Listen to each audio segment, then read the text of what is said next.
واقعہ کربلا اسلامی تاریخ کا ایک ایسا واقعہ ہے جسے کبھی بھلایا نہیں جا سکتا، جس میں ایک طرف ظلم ہی ظلم ہے تو دوسری طرف صبر ہی صبر ہے۔ نبوی خاندان کے سردار امام حسین رضی اللہ تعالی عنہ کو ستایا جاتا ہے۔ کوفے کے رہنے والوں کی طرف سے بھی آپ کو بلوایا جاتا ہے کہ آپ آئے، رہنمائی فرمائیں، یزید سے ہمیں نجات دلائیں۔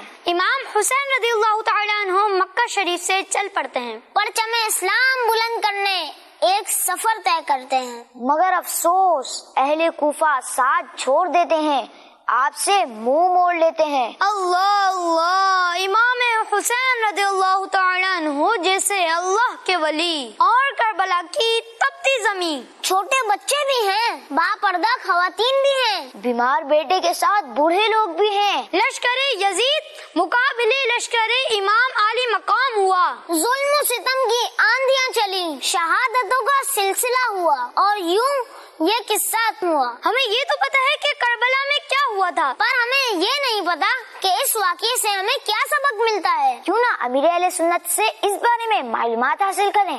امیر اہل سنت یہ بتائیے کہ واقعہ کربلا سے ہمیں کیا سبق ملتا ہے؟ اللہ اللہ،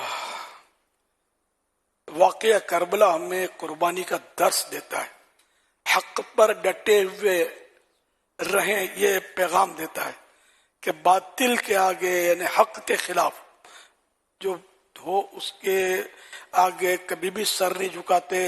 امام علی مقام نے حق کی خاطر راحت دنیا کو ٹھوکر مار دی اور راہ خدا میں اپنا سر قربان کر دیا، لیکن یہ سر کٹا جھکا راہ خدا میں جھکا، کٹا راہ خدا میں کٹا، لیکن باطل کے آگے نہیں جھکا۔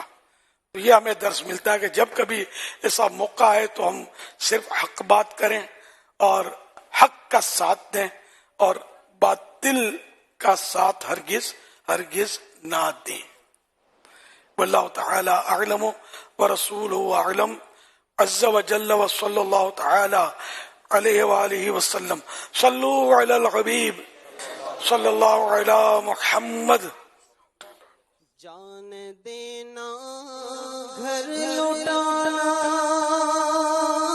کوئی تم سے سیکھ جائے، جان دینا گھر لٹانا کوئی تم سے سیکھ جائے، جان عالم ہو فدا